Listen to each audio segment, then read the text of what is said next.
8-year-old boy tells doctor, "I won't take this," but they're stunned when they learn the reason. Sarah Johnson felt her heart tighten as she watched her 8-year-old son, Ethan, cross his arms and shake his head at the medicine cup nurse, Nancy, was trying to hand him. "I won't take this," Ethan declared firmly, his brown eyes blazing with determination. Dr. Richard Miller and his colleague Dr. Michael Thompson exchanged worried glances. It was the third time that week Ethan had outright refused to take the medication essential for his treatment. "Ethan, sweetheart, you need to take your medicine," Sarah tried to persuade him, her voice trembling. "It's important for you to get better." "No, Mom, I know what you're doing," the boy replied, startling everyone with the intensity of his conviction. Sarah felt tears welling up. 2 months earlier, Ethan had been diagnosed with a rare condition affecting his immune system. The doctors assured her that with proper treatment, he could live a normal life, but his resistance was putting everything at risk. Dr. Richard knelt slowly to meet Ethan's eye level. "Why don't you want to take the medicine, champ? Can you tell me?" Ethan looked at the doctor, then at his mother, and finally whispered something that froze everyone in the room. "Because I know Mom is selling her things to pay for it. I saw her crying yesterday, looking at her wedding ring." Silence filled the room. Sarah pressed a hand to her chest, tears now streaming down her face. How had her little boy noticed something she'd tried so hard to hide? Dear listener, if you're enjoying this story, don't forget to like and especially subscribe to the channel. It helps us newcomers a lot. Now, continuing, Dr. Michael discreetly picked up the chart, processing the revelation. Nurse Nancy, a kind-eyed woman with graying hair, set the cup down and moved closer to Sarah. "Ethan has always been very observant," Sarah murmured, wiping her tears. Ever since we were left alone, he's grown up too. Fast." Sarah and Ethan's story was more complicated than it seemed. 3 years earlier, Brian Johnson, Sarah's husband and Ethan's father, had vanished without a trace after discovering he'd racked up massive debts from failed business ventures.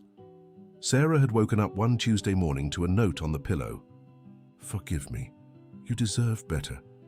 Since then, Sarah had worked as a seamstress from home, doing alterations and repairs for neighbors in Hope Gardens, Chicago. The money barely covered basic expenses, and when Ethan fell ill, her world collapsed. "Mrs. Johnson," Dr. Richard began gently, "we need to talk about payment options. The hospital has assistance programs." "I've already tried, doctor," Sarah interrupted.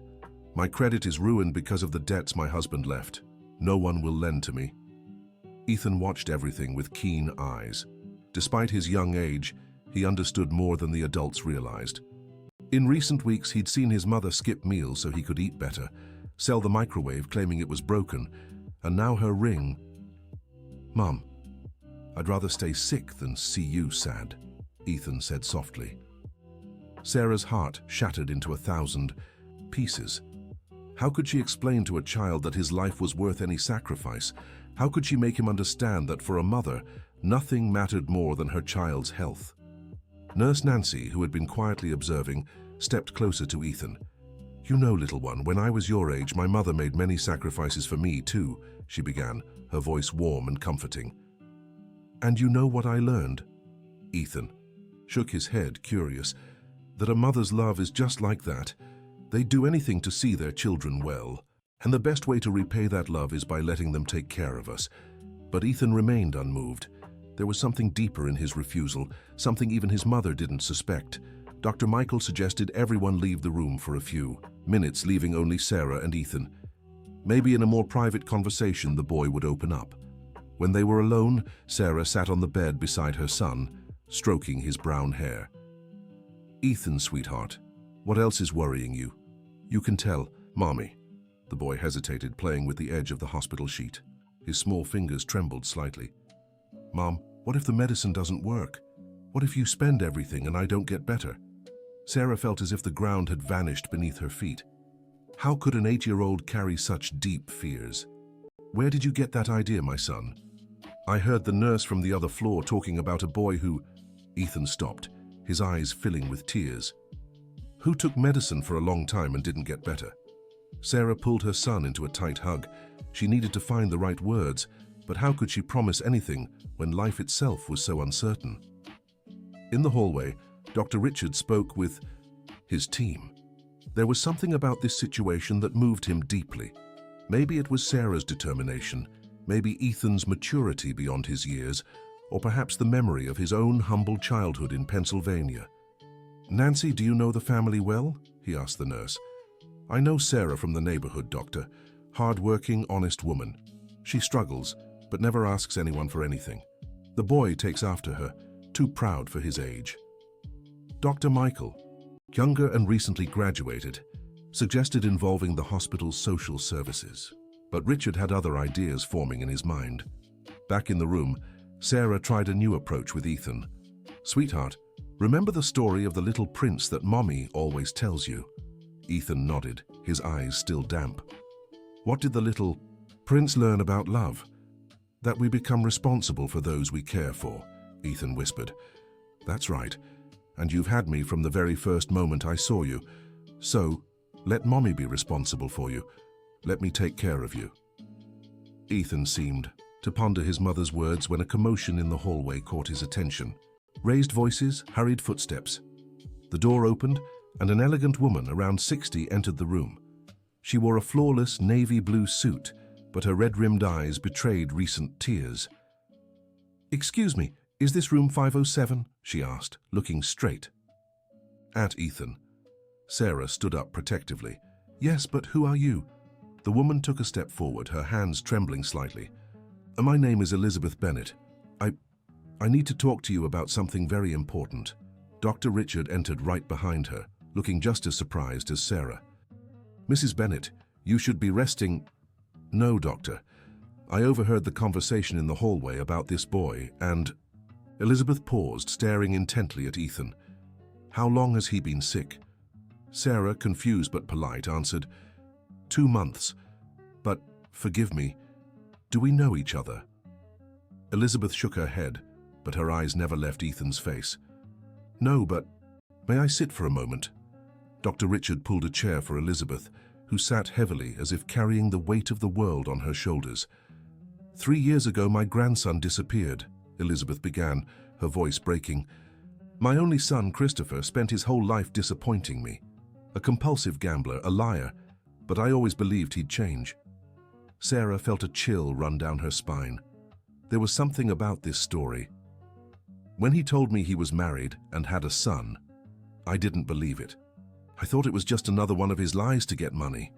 I was so harsh, so cruel. Elizabeth paused, wiping away a tear. I said terrible things, that I wanted nothing to do with him or the child who probably didn't even exist. Ethan squeezed Sarah's hand, both holding their breath. 3 days later, I got the news. Christopher had passed, left everything behind. His wife, his son. Elizabeth looked directly at Sarah. "I spent these 3 years searching, hired detectives, turned the world upside down. My son used fake names, fake documents. Brian was one of them." The room fell completely silent. Sarah felt her legs weaken. "Are you saying that—" "I'm saying I spent the whole morning downstairs waiting for tests. I heard the conversation about a boy who didn't want to take his medicine because his mother was selling everything. I heard the name Sarah. I heard his age. And something in my heart—" Elizabeth stood up, slowly approaching Ethan. "What's your father's name, dear?" "Brian Johnson," Ethan answered softly. Elizabeth brought a hand to her chest. "And did he have a scar on his right arm? Shaped like a crescent moon?" Ethan's eyes widened. "How do you know that?" Tears now streamed freely down Elizabeth's face. "Because I gave him that scar when he was 10. By accident, of course. We were in the kitchen, and that doesn't prove anything." Sarah stepped between Elizabeth and Ethan, protective. "Lots of people have scars. You could have investigated, found details." "Sarah, may I call you Sarah?" Elizabeth asked gently. "I'm not here to take anything from you, quite the opposite. I'm here because I've spent 3 years regretting. 3 years wondering what my grandson would be like. If he had his father's eyes, his smile—" Dr. Richard intervened. "Perhaps we should do this more calmly. There are tests that can—" "Tests?" Elizabeth interrupted. "Look at him, doctor. Look closely. He's the spitting image of my Christopher at that age. The same eyes, the same stubborn chin. Ethan, watching everything with his characteristic perceptiveness, asked a question that surprised everyone. "If you're really my grandma, why did my dad never talk about you?" Elizabeth sat back down, the weight of guilt evident on her shoulders. "Because I was a terrible mother, dear. And I probably would have been an even worse grandmother if I hadn't learned the hardest lesson of my life." Sarah still kept her guard up, but something in this woman's sincerity touched her. "What do you want from us?" "I want a chance, that's all. A chance to know my grandson, to help however I can. I know money can't erase the past, but—" "We don't need charity," Sarah cut in, her pride wounded. "It's not charity," Elizabeth insisted. "It's justice. My son left you struggling. As his mother, even if he was an adult, I feel responsible for making that right." Ethan tugged at Sarah's sleeve. "Mom, what if she's telling the truth?" "Ethan, it's not that simple." "But Mom, you always said family is important, that we should give people chances." Ethan's childlike wisdom left Sarah speechless. How could she deny her son the possibility of having a grandmother, despite all the doubts and fears? Dr. Richard, sensing the tension, suggested, "Why don't we do this? We'll run a DNA test to confirm. In the meantime, if everyone agrees, Mrs. Bennett could visit Ethan here at the hospital. With supervision, of course." Elizabeth agreed immediately. Sarah hesitated, but seeing the curiosity in her son's eyes, she relented. "But Ethan has to take his medicine," she stipulated. "I will," Ethan surprised everyone. "If she's really—" "My grandma, I don't want her to meet me sick." Elizabeth smiled for the first time, a smile that softened her stern face. "You're as brave as your father was when he was a boy, before everything went wrong." As Nurse Nancy prepared the medicine again, Elizabeth began sharing stories of Christopher's childhood. Sarah listened carefully, searching for inconsistencies, but the details were too intimate to be made up. "He loved building things," Elizabeth recalled. "Once, when he was 9, he took apart my entire radio because he wanted to understand how it worked. Of course, he couldn't put it back together." Ethan laughed, taking his medicine without complaint. "I like taking things apart, too." "You sure do," Sarah confirmed, a small smile forming. "Last week it was the fan."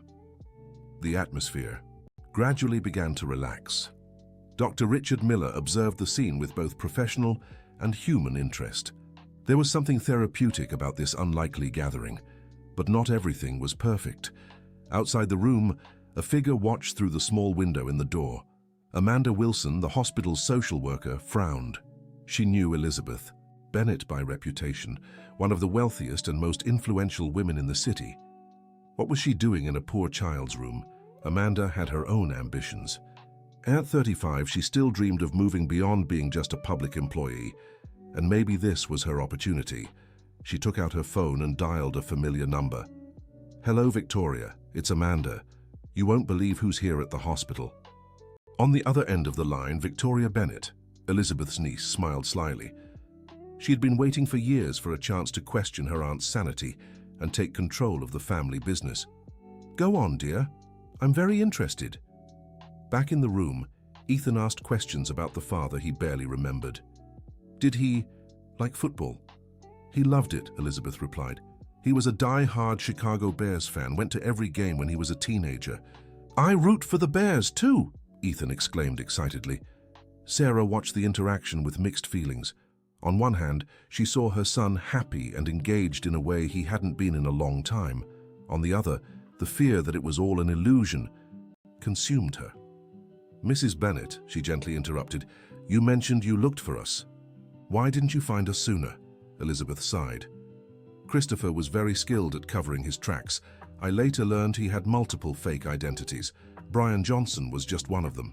Besides, you moved, didn't you?" "Yes," Sarah confirmed. "After he left, I couldn't keep up with the rent. We moved 3 times in 3 years. My detectives followed many false leads. Christopher left a trail of debts and chaos wherever he went. I even traveled to the Midwest, following a tip." The conversation was abruptly interrupted by Nurse Nancy's entrance. "Dr. Miller needs you urgently. The preliminary test results for Ethan are in." The mood shifted instantly. Sarah stood up, tense. "Is something wrong?" "The doctor prefers to explain in person." Elizabeth made a move to leave, but Ethan held her hand. "Can you stay? Please?" Sarah hesitated but agreed. Maybe it was good to have someone else there, even if she was practically a stranger. Dr. Miller entered with a serious expression, holding a folder. "Sarah, Ethan, we need to talk about this week's test results." "What's wrong, doctor?" Sarah could barely breathe. "The tests show Ethan isn't responding to the treatment as we hoped. We'll need to change our approach." "Change? How?" Elizabeth interjected, earning a look from Sarah. "We'll need a more specific medication. It's imported and more expensive," Sarah finished, her voice defeated. "Significantly more expensive," the doctor confirmed regretfully.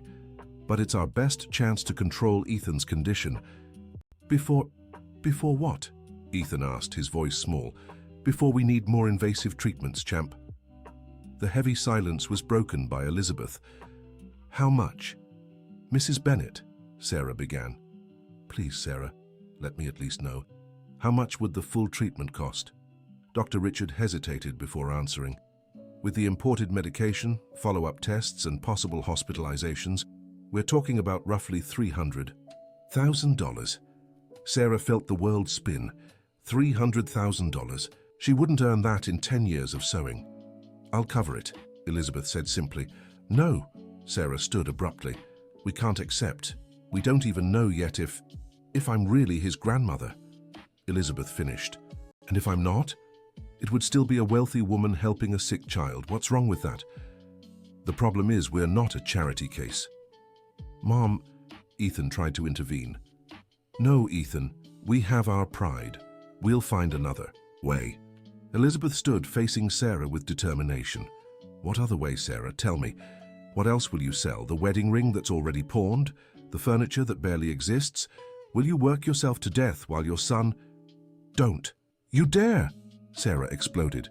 "Don't you dare imply I don't do everything for my son." "I know you do," Elizabeth shot back. "But sometimes doing everything includes accepting help." Dr. Richard tried to intervene, but the two women were locked in their battle of wills. "You show up out of nowhere with a convenient story." "Convenient?" Elizabeth laughed bitterly. "You think it's convenient for me to admit I was a terrible mother? That my harshness drove my only son away? That I might have missed 3 years of my grandson's life because of pure pride?" Ethan began to cry softly, making both women stop immediately. "I don't want you to fight," he sobbed. "Being sick is bad enough. I don't want more sadness." Sarah hugged her. "Son," and Elizabeth took a step back, respecting their space. "I'm sorry, Ethan," Elizabeth said gently. "Your mother is right to be cautious. I did appear out of nowhere." "But you seem nice," Ethan sniffled, "and you know stories about my dad." Dr. Richard seized the calmer moment. "May I make a suggestion? The DNA test will take a few days. In the meantime, why don't we arrange a temporary agreement? The hospital can start the new medication, and you can settle the financial matter later." "The hospital would do that?" Sarah asked, surprised. "In special cases, yes, and this certainly is one."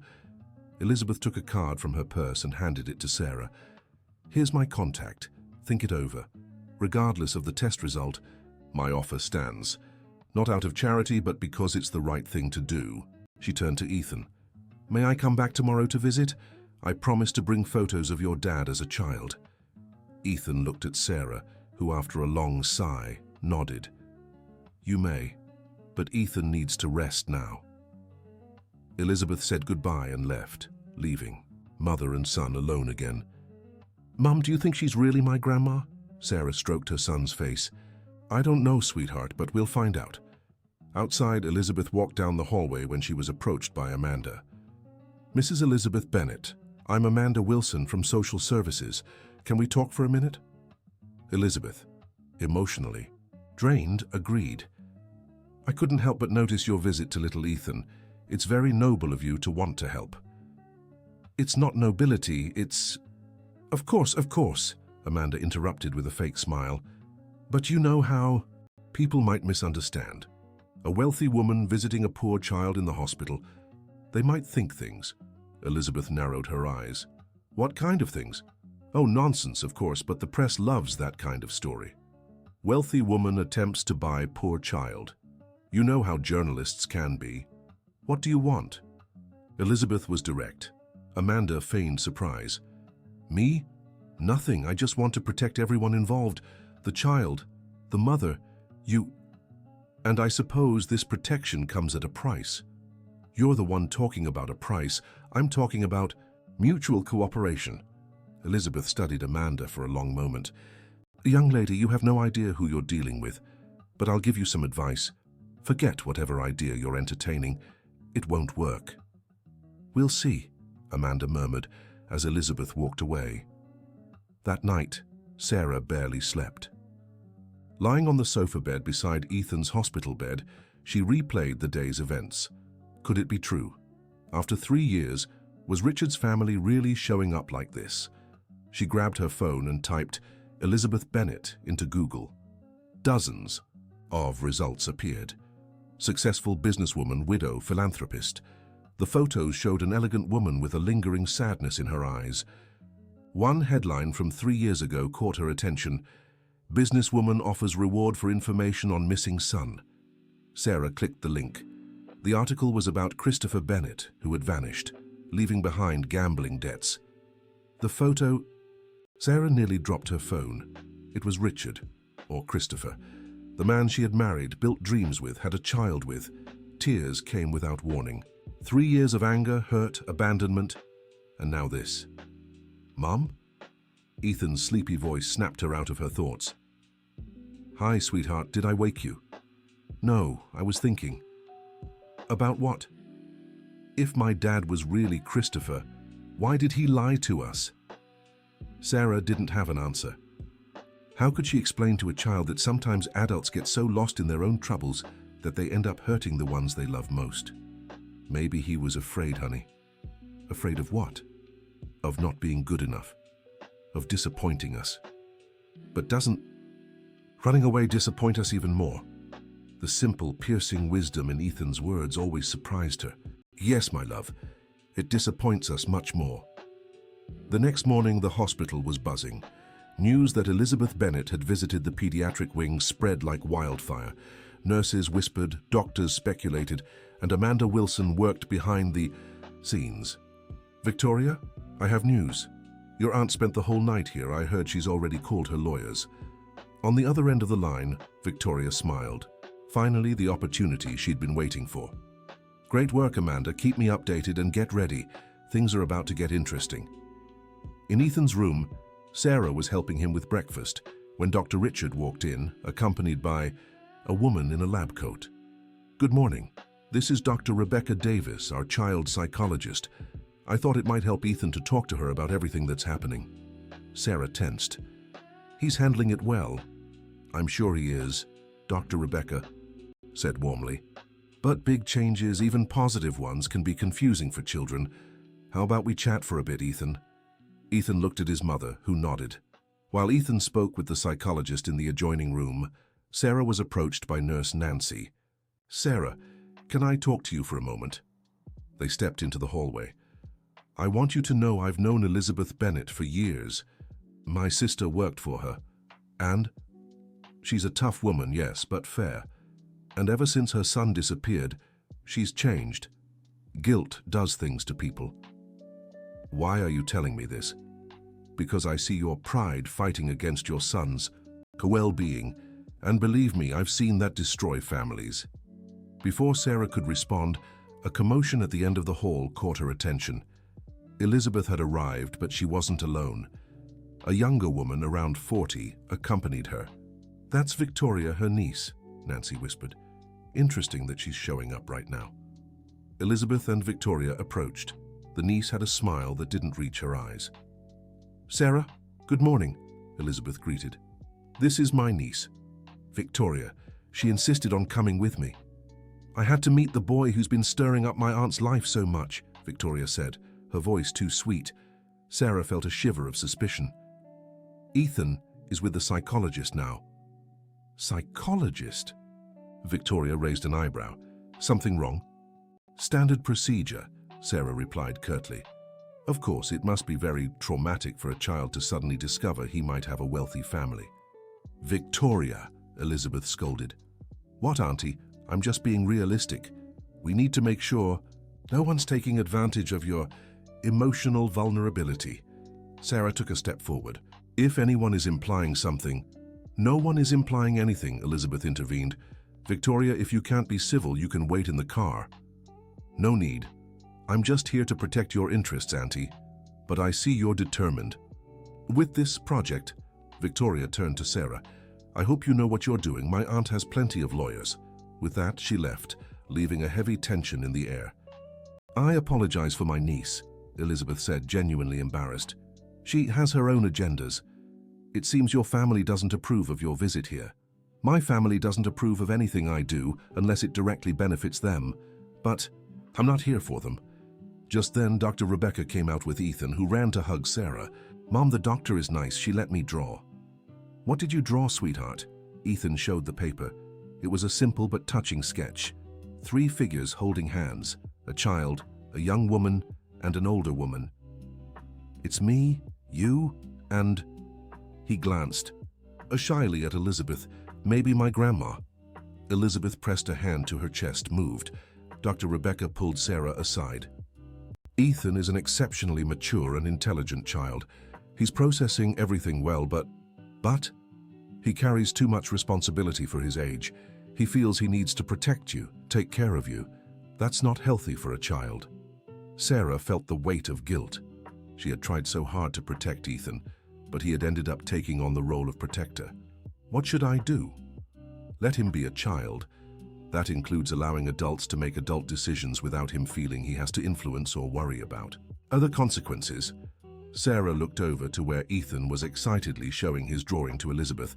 The appearance of a possible grandmother could be positive, the doctor continued. It might take some weight off his shoulders, but only if handled in a healthy way. When Sarah returned, she found Elizabeth showing Ethan photos on her phone. This is your father on his high school graduation day. He hated this picture because he thought his hair looked weird. Ethan laughed, comparing his features to his father's in the photos. Mom, look, we have the same nose. Seeing her son so happy softened Sarah's defenses a little. Elizabeth, she called, can we talk? In private? The two stepped into the hallway, leaving Ethan with Nancy. I looked you up last night, Sarah admitted. And? I saw the news about your son. The photos. It was really him, Brian. Christopher. Elizabeth nodded, her eyes glistening. So you believe me? I believe you are who you say you are. That Christopher was your son, but I don't know if that changes anything. He abandoned us, chose to run away. And now you show up wanting what exactly? Elizabeth thought carefully before answering. I want a chance to fix what I broke. No, I can't fix it. But maybe I can keep Ethan from paying for my mistake. Your mistake? I raised Christopher alone after my husband passed. He was 5. I thought being strict, demanding would prepare him for the world. Instead, I raised a man who ran from responsibility. You can't blame yourself for his choices. Can't. When he came to tell me about you and Ethan, do you know what I said? That he had always been a failure. That now, on top of everything, he had ruined the life of an innocent woman and a child. I told him I wanted nothing to do with him until he fixed the mess he'd made. Sarah listened in silence. 3 days later, he disappeared. He left. A note saying I was right, that you deserved better, that he only brought ruin to everyone he touched. My God, I spent 3 years asking myself, what if I had hugged my son? What if I had said we'd find a solution together? What if I had met my grandson instead of doubting his existence? Tears streamed freely down both their faces now. I can't change the past, Sarah, but I can make sure Ethan has the future he deserves, with or without a DNA test. With or without your permission, I'll set up a trust for him. You don't have to accept it now, but the money will be there when you need it. Sarah wrestled between pride and necessity. And what if the test is negative? You've seen the photos. You know it won't be. But what if... Then I'll have helped a sick child and his brave. Mother, what's wrong with that? Before Sarah could answer, shouts came from the room. Both women rushed back.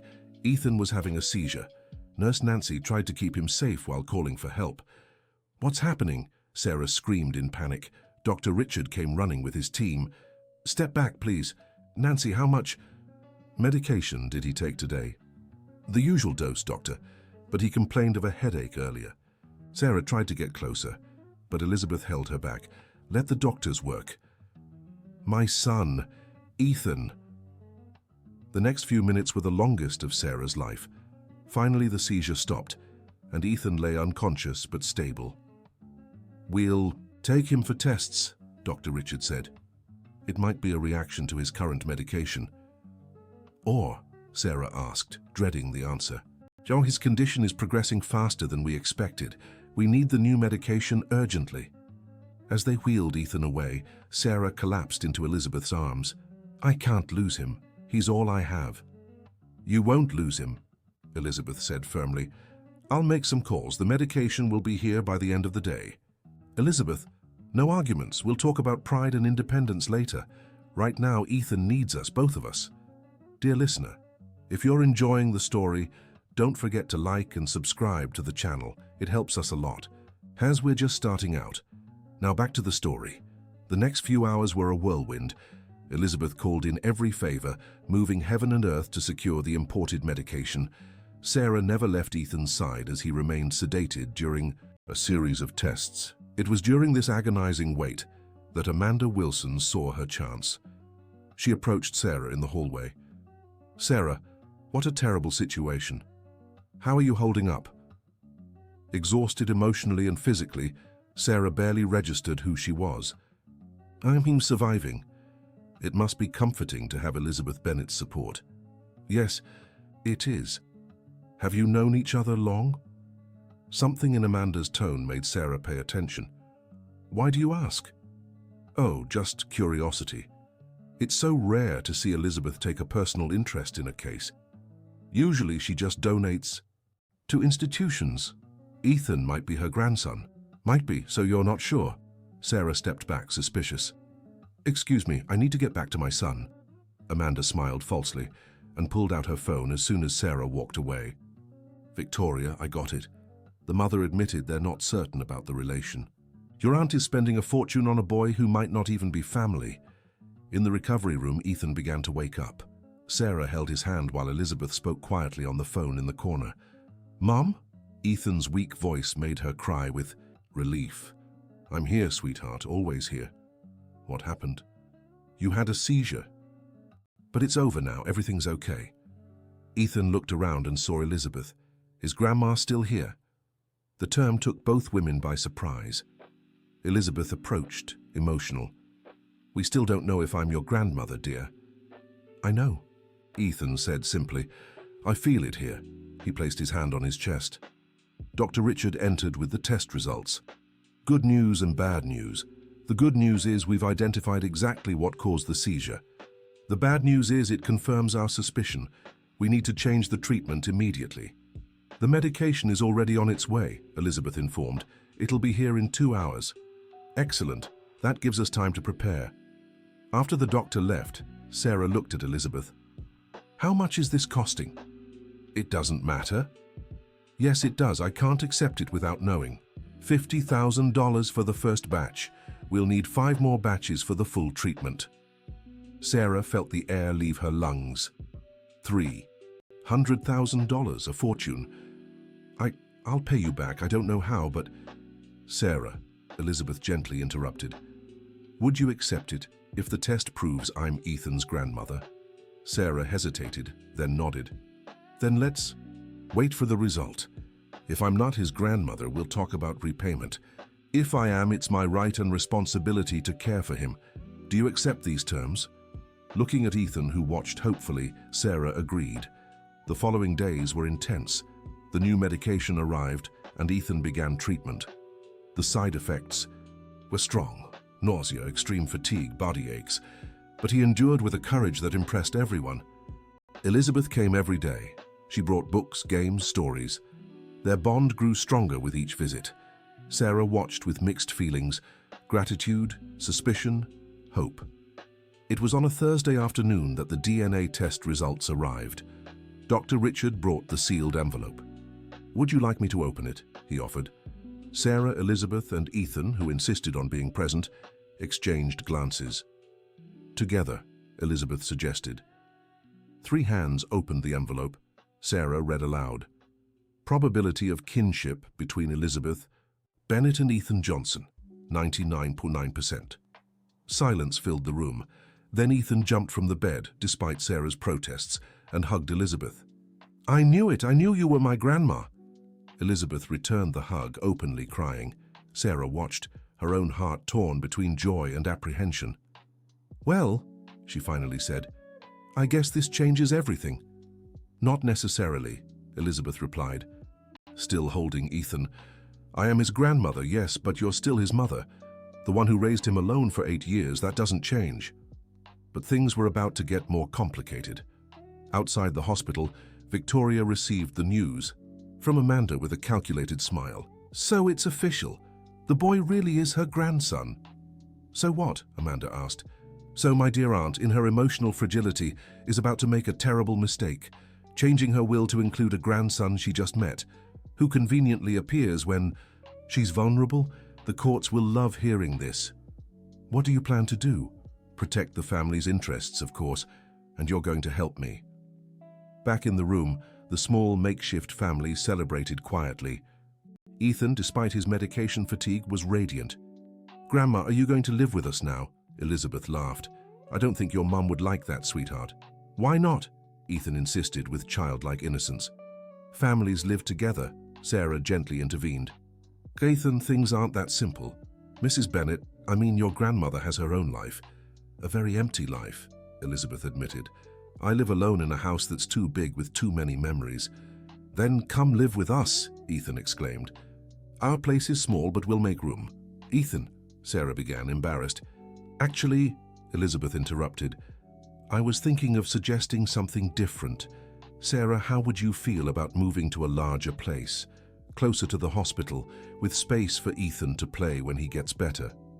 "We can't accept—" "I'm not offering it for free," Elizabeth clarified. "I'm proposing an arrangement. You'll move into a house I've had empty for years. In return, you let me be part of Ethan's life, have dinner with you a few times a week, spend weekends together." "Like a real family?" Ethan asked hopefully. "Exactly like a real family," Elizabeth confirmed, looking at Sarah for approval. Sarah wrestled internally. Her pride screamed to refuse, but Ethan's well-being spoke louder. "Can we think about it?" "Of course, but Sarah, consider this. Ethan lost his father. You lost your husband. I lost my son. Maybe together, we can build something new from our broken pieces."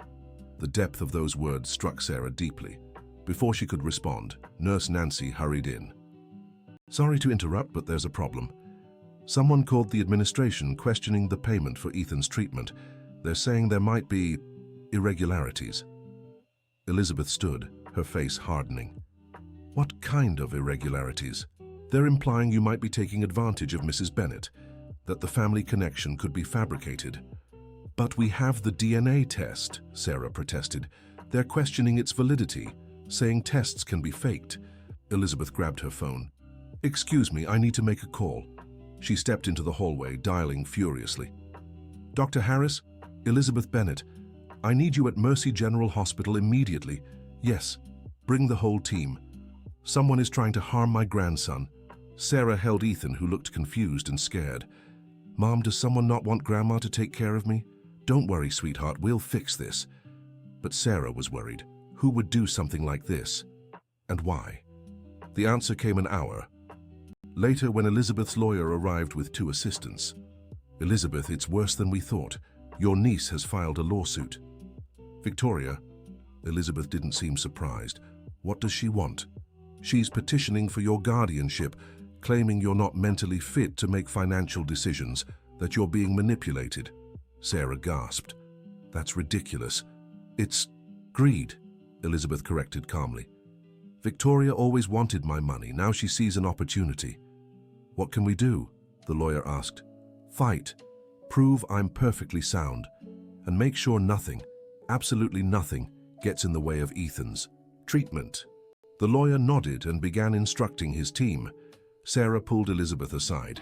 Elizabeth, this is our fault. If we hadn't... No, Elizabeth cut in firmly.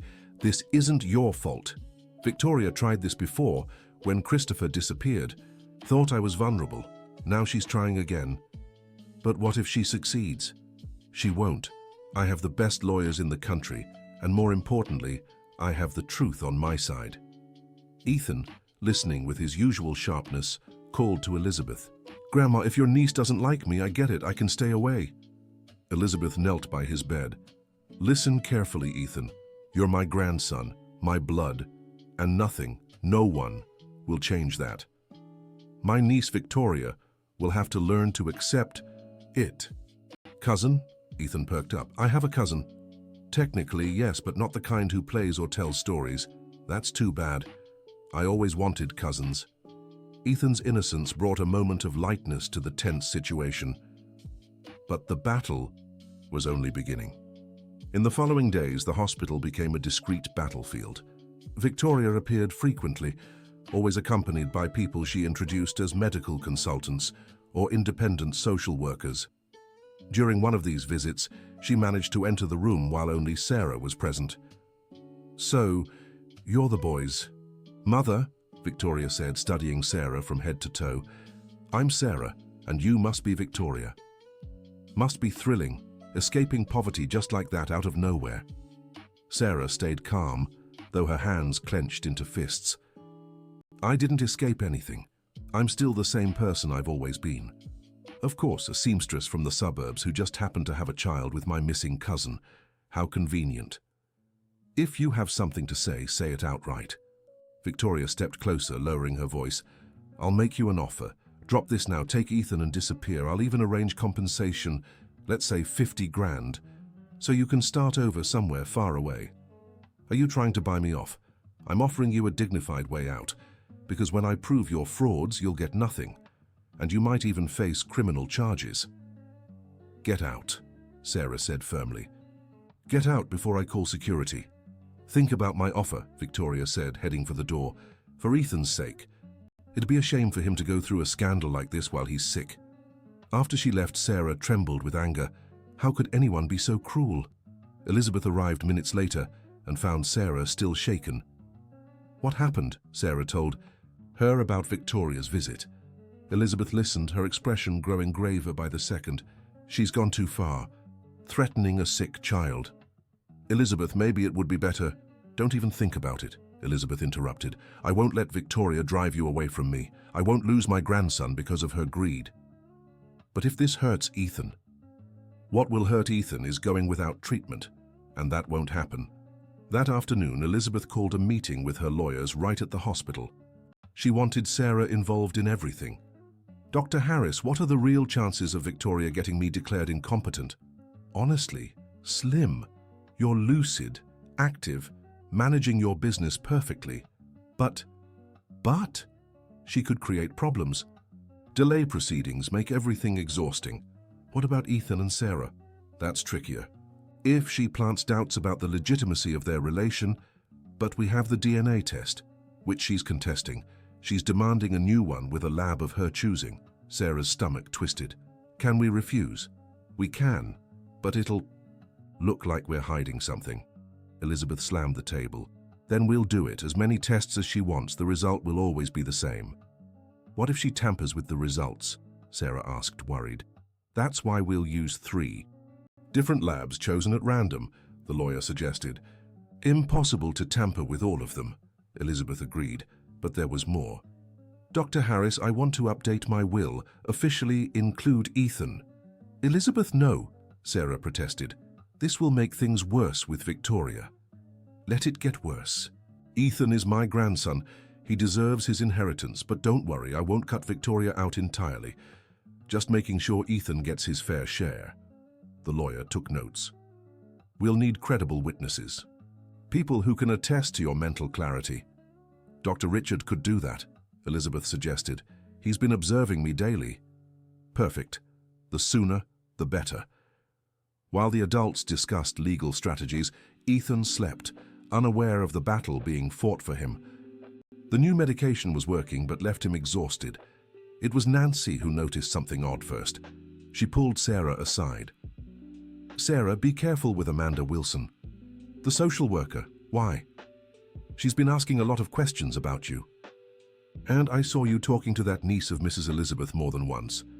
Sarah Johnson felt a chill down her spine, so that was how Victoria was getting information. Thank you for letting me know, Nancy. Ethan is a special boy. He doesn't deserve to be used in power games. Sarah agreed and went straight to tell Elizabeth. The businesswoman was furious. A hospital employee leaking information? This is unacceptable. Oh, what can we do? Leave it to me. I have my methods, and Elizabeth certainly did. The next day, Amanda was called in by the hospital administration. Someone had filed an anonymous complaint about the leak of confidential patient information. Amanda left the meeting pale and furious. She knew exactly who was behind it. She immediately called Victoria. Your aunt found out about us. I'm being investigated. Stay calm, Victoria ordered. They have no proof. I don't need this job that badly. Oh, you do. Or should I bring up that little medication discrepancy from last year? Amanda turned even paler. You wouldn't do that. I'll do whatever it takes. Keep feeding me information, be more discreet, and find something, anything we can use against them. The pressure was mounting from all sides. Ethan, sensitive despite his young age, sensed the tension. Mom, why is everyone so worried? Sarah tried to smile. It's nothing, sweetheart, grown-up stuff.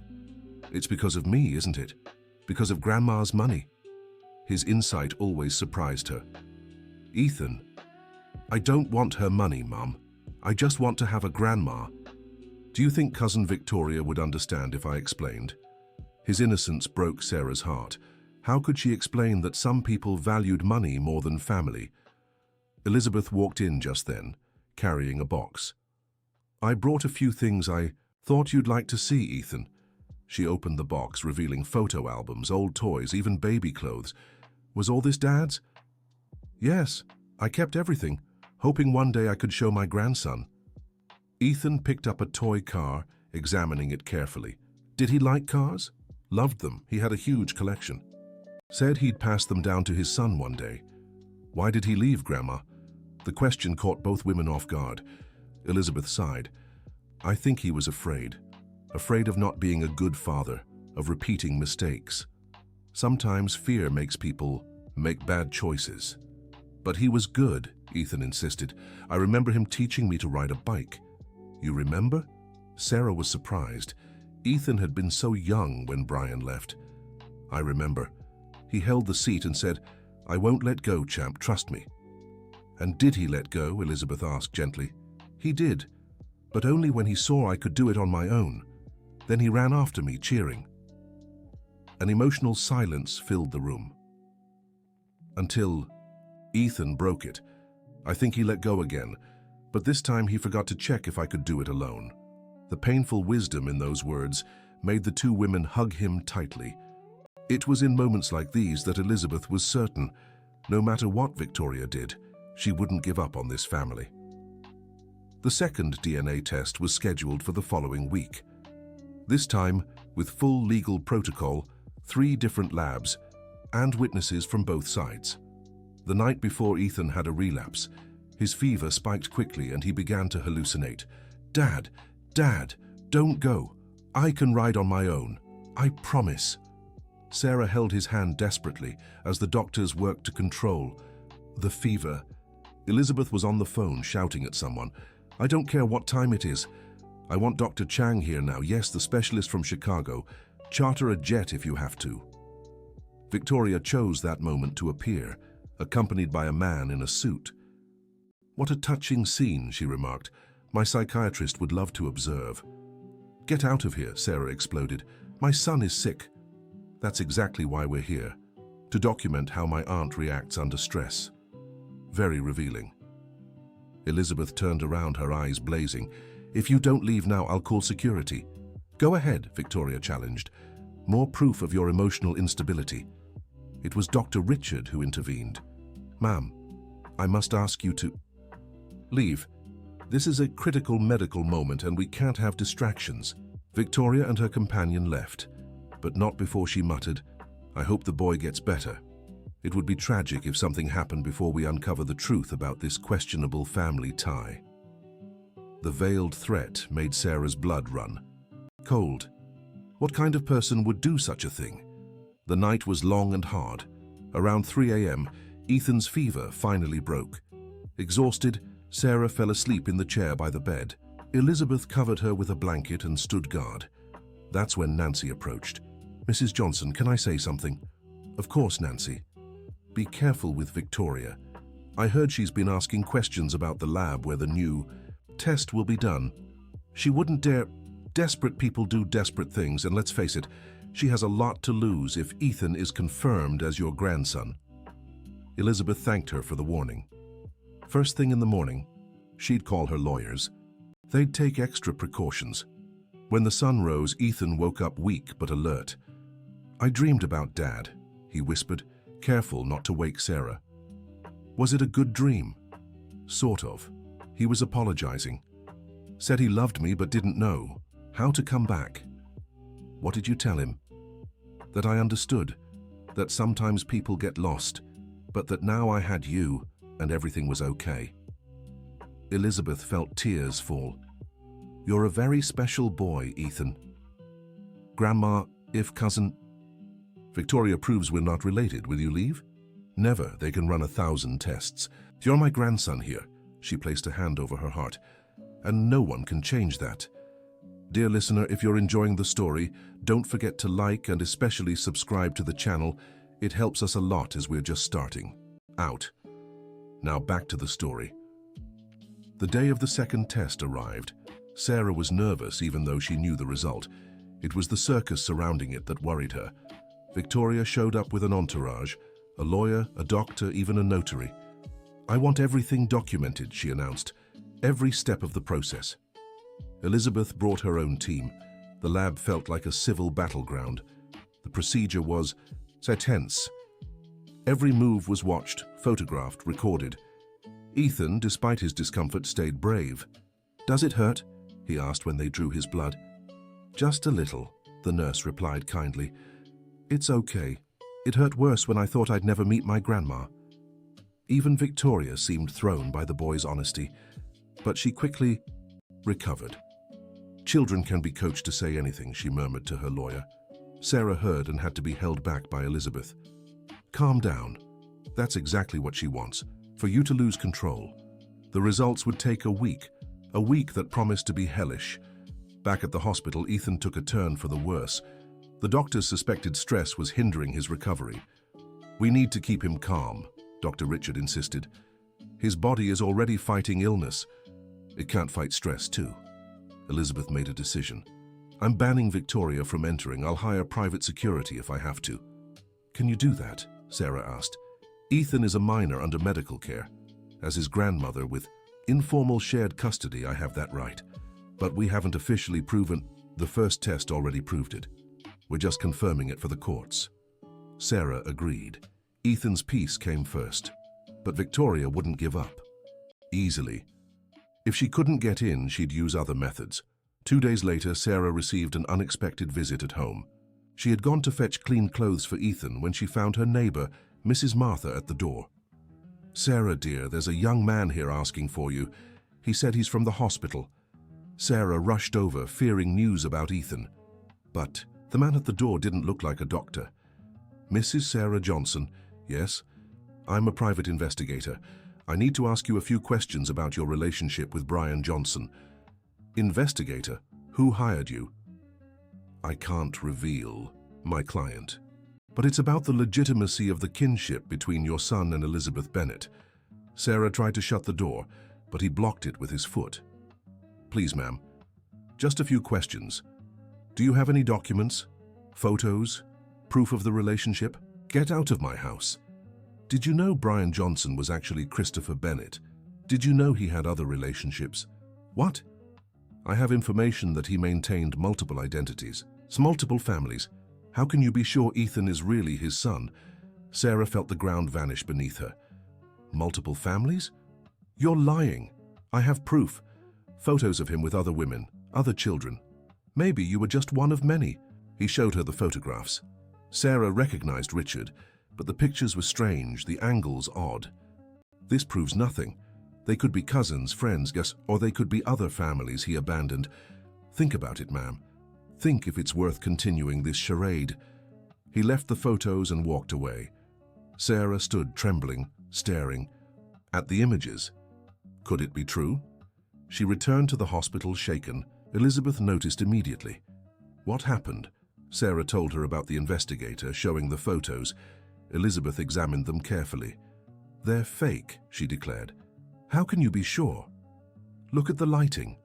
The shadows. They're composites, good ones, but composites. But what if they're not? What if Christopher really had other families? Elizabeth held Sarah's shoulders. Sarah, look at me. I knew my son. All his flaws. He was weak, a coward at times, but he wasn't cruel. He wouldn't do this. But he ran away. He ran once from one family.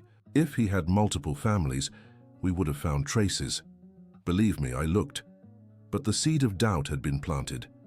Sarah watched Ethan sleeping and wondered, how much did she really know about her son's father? The answer came unexpectedly. The next day, a woman appeared at the hospital asking for Elizabeth. My name is Jennifer Parker. I heard you were looking for information about Christopher Bennett. Elizabeth and Sarah received her cautiously. What do you know about my son? Jennifer took a deep breath. He saved my life once, 4 years ago. I was in a very dark place, about to do something stupid. He found me in the park, crying. Go on, Elizabeth urged. We talked for hours. He told me about the family he'd abandoned, his wife, his little boy. He cried so much. Sarah's heart clenched. He said he was a coward, that he was afraid of being a father because his own dad died young and his mother, I'm sorry, ma'am, was very harsh. He was terrified of failing his son, like he thought he'd failed everyone else. Elizabeth closed her eyes, absorbing the pain. Did he mention where he was going? He said he needed to disappear, that it was better for everyone if he just vanished, that the boy would grow up better without a failed father. And you, Sarah asked, why are you telling us this now? Because I saw in the paper about the sick boy, Ethan, right? I saw the photo and he looks just like the man who saved me. I thought you should know he thought about you. Every day, Jennifer left a piece of paper. He gave me this, said if I ever found his family, I never thought I would. It was a note in Richard's shaky handwriting. If you're reading this, it means Jennifer managed to do what I never had the courage to. Come back. Sarah, forgive me. Ethan, be better than your father. Mom, I'm sorry for all the disappointments. I love you, but sometimes love isn't enough when you're too weak to fight. The 3 women were crying now, even Jennifer reliving memories. Was he really that bad? Sarah asked. He was. Thin, worn out. He said the gambling debts had come back, that he'd relapsed, that it was better to die than to return and bring more shame. My God, Elizabeth covered her face with her hands. My son.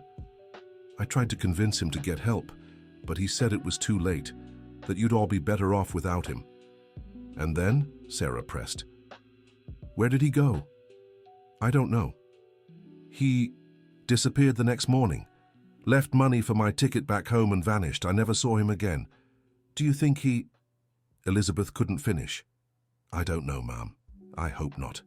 I hope he found help somewhere. After Jennifer left, a heavy silence filled the room.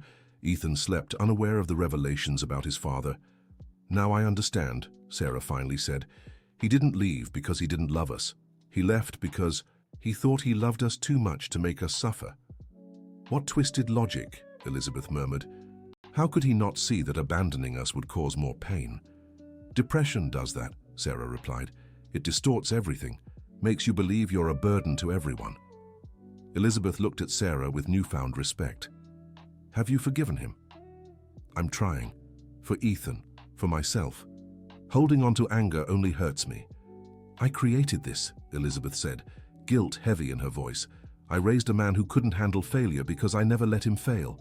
When he finally did, he didn't know what to do. You can't blame yourself for his choices, Elizabeth. Can't I? I spent my life saying Bennetts don't fail, that we had to be perfect. What did I expect would happen when he realized he was human? The moment was interrupted by Victoria's arrival with her entourage. What a touching scene. The family united by tragedy. How many more will come forward with sad stories about my cousin? Victoria, please, Elizabeth begged. Not now. Why not now? I find it very convenient this woman shows up just as we're questioning legitimacy. Enough, Sarah snapped. Don't you have an ounce of compassion? Your cousin could be dead. He could be. Or he could be living comfortably somewhere under another name. Who knows?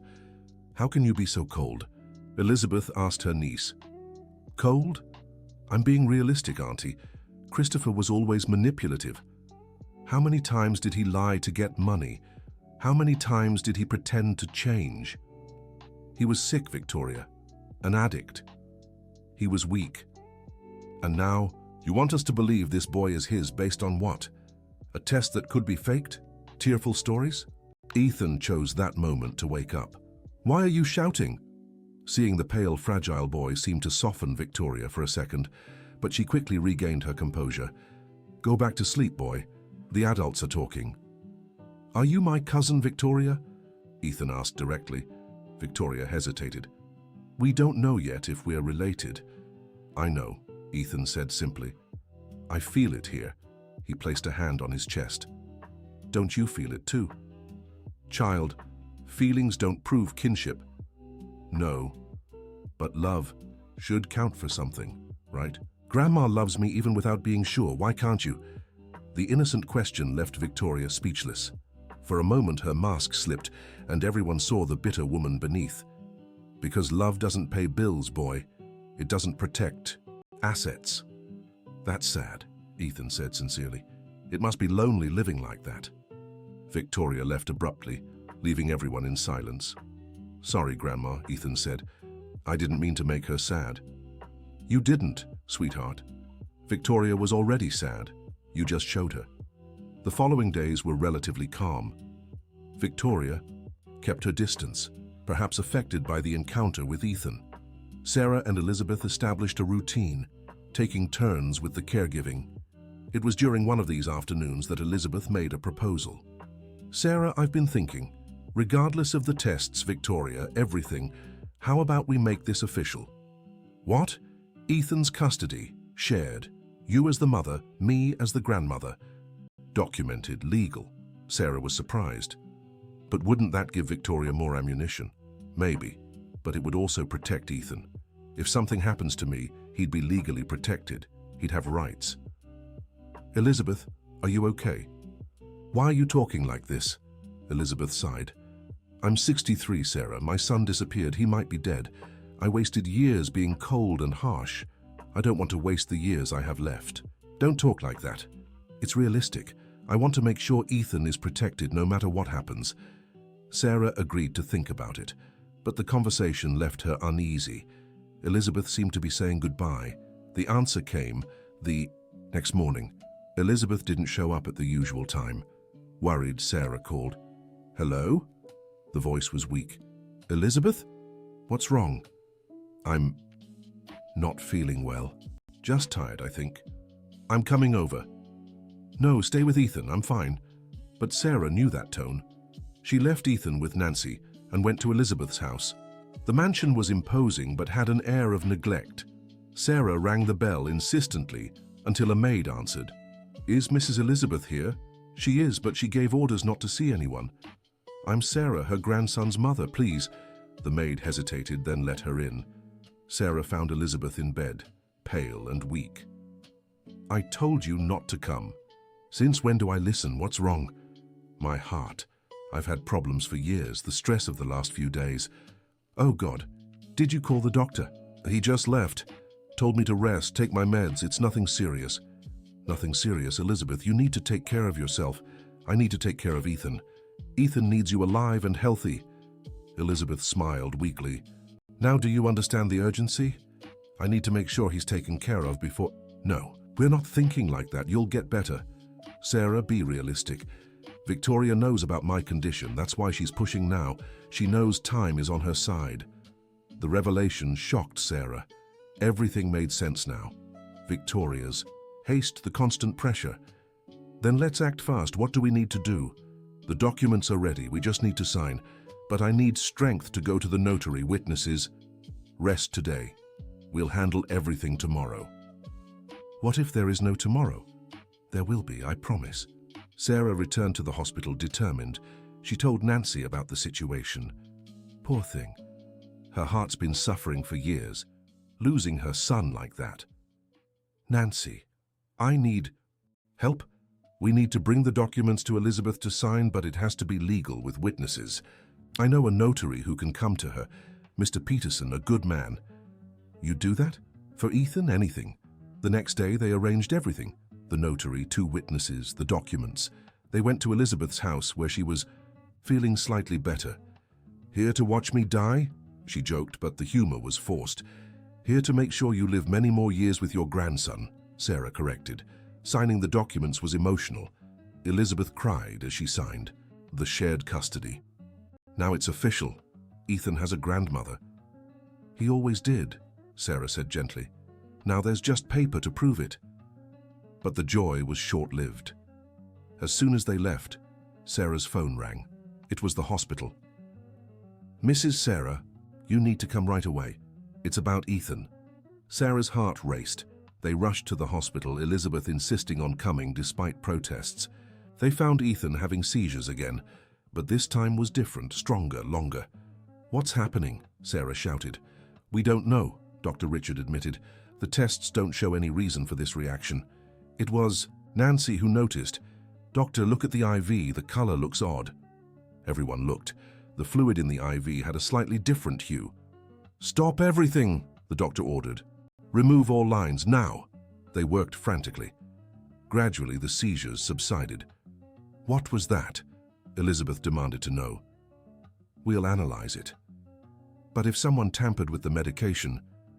Call the police, Sarah said, furious. Someone tried to kill my son. Calm down, the doctor urged. It could have been a mistake. We'll investigate. But everyone knew. It wasn't a mistake.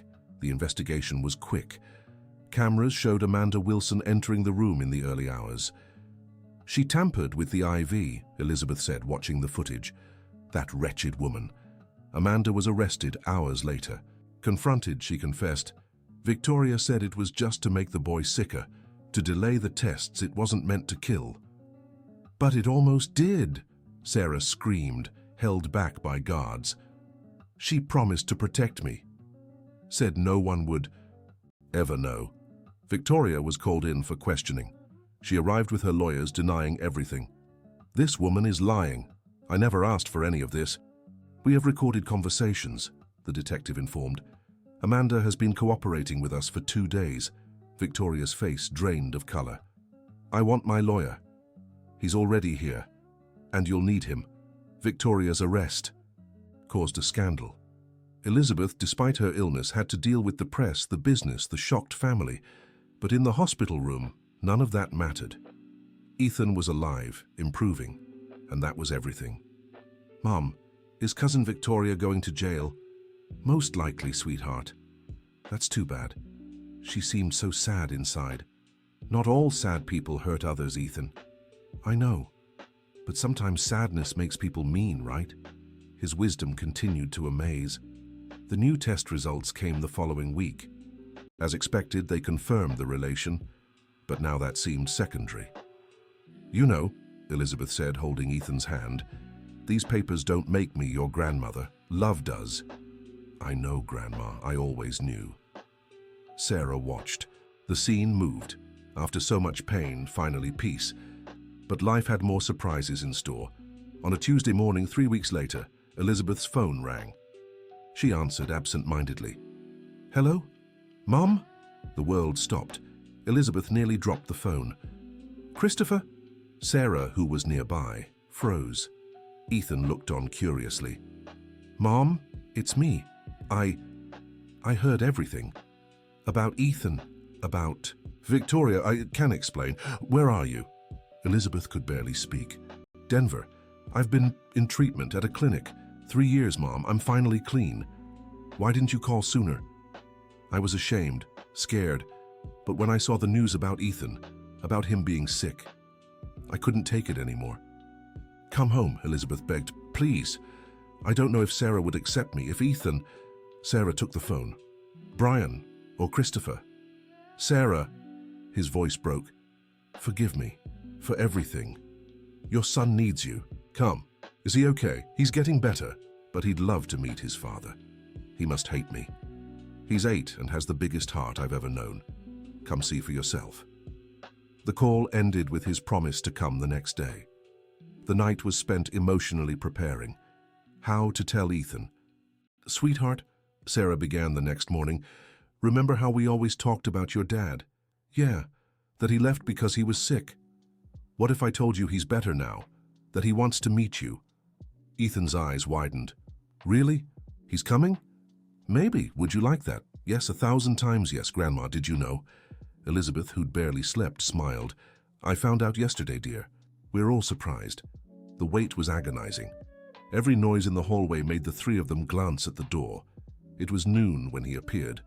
Brian Christopher was unrecognizable, thin but healthy, his clear eyes free from the haze of addiction. He paused at the door, uncertain. Hi, was all he managed to say. Ethan studied him for long seconds, then he smiled. Hi, Dad. You took your time. Those simple words broke down all barriers. Brian entered, crying, kneeling beside the bed.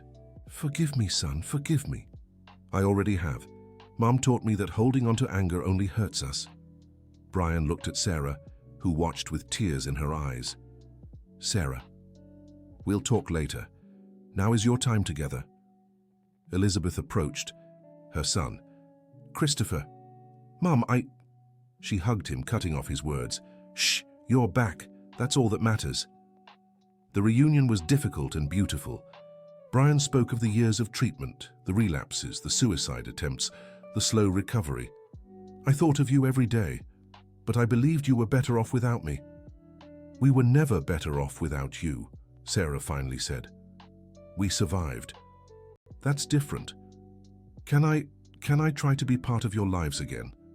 Take it slow, Sarah cautioned. Ethan is the priority. If you disappear again, I won't, I swear. I've learned running away solves nothing. Dad, Ethan called. Do you still like cars? Brian smiled, his first real smile in years. Love them, why? Grandma kept your toy cars, can we play? And so slowly they began to rebuild. It wouldn't be easy. There was hurt, distrust, fear. But there was also love, hope, and the wisdom of a child teaching the adults about forgiveness. Ethan's treatment progressed quickly. Whether it was the new medication or the joy of having his family together, no one knew. But he improved every day. Brian rented a small apartment near Mercy General Hospital. He worked at an auto repair shop, rebuilding his life step by step. I don't want your money, Mum, he said when Elizabeth offered help. I need to do this myself. Prove to myself that I can. Vasconcelos' pride, Elizabeth teased. No, Christopher's need to prove I've changed. Visits were supervised at first. Sarah wouldn't risk Ethan's heart again, but gradually, seeing Brian's dedication, she relaxed. He really has changed, she remarked to Elizabeth one afternoon. People can change. Sometimes they need to hit rock bottom first. Have you forgiven him? Every day. And I forgive myself. Too, it's ongoing work. 6 months later, Ethan was discharged. His illness under control, his future promising. The celebration was at the new house, the one Elizabeth had offered, and Sarah had finally accepted. Not as charity, but as a family home. Brian was there, sober for nearly 4 years. Still attending meetings, still fighting, but present. Dad. Look, Ethan showed off his new room. Grandma said I can paint it any color I want. What will you choose? Blue, like the sky. To remember there's always hope after the storm. Brian exchanged an emotional glance with Sarah. When had this child become so wise? Dinner was lively. Even Victoria was there, serving community service and mandatory therapy. Ethan, she said quietly, I want to apologize. Really. It's okay, cuz everyone makes mistakes. What matters is learning. You taught me something important. What?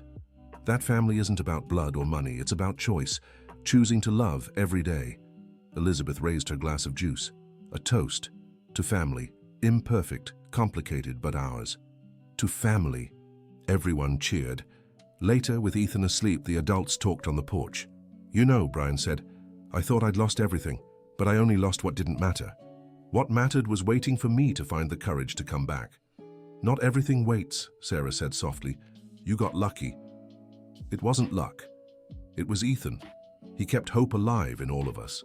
Elizabeth nodded. 8 years old and wiser than all of us combined. "I think children are born wise," Sarah mused. "We're the ones who complicate everything by growing up." "Then the solution is to learn from them," Brian suggested. "To forgive as they forgive. To love as they love. Without conditions, without reservations." "Did you learn that in therapy?" Elizabeth asked. "I learned it by being a father. Even absent, even far away. Ethan taught me that true love survives everything, even abandonment." "It wasn't abandonment." Ethan appeared at the door, sleepy. "Just a really long detour." "I thought you were asleep," Sarah gently scolded him. "I was thirsty. But I heard you talking and wanted to say something." "What, son?" Brian asked. "That I love you. All of you. Just the way you are.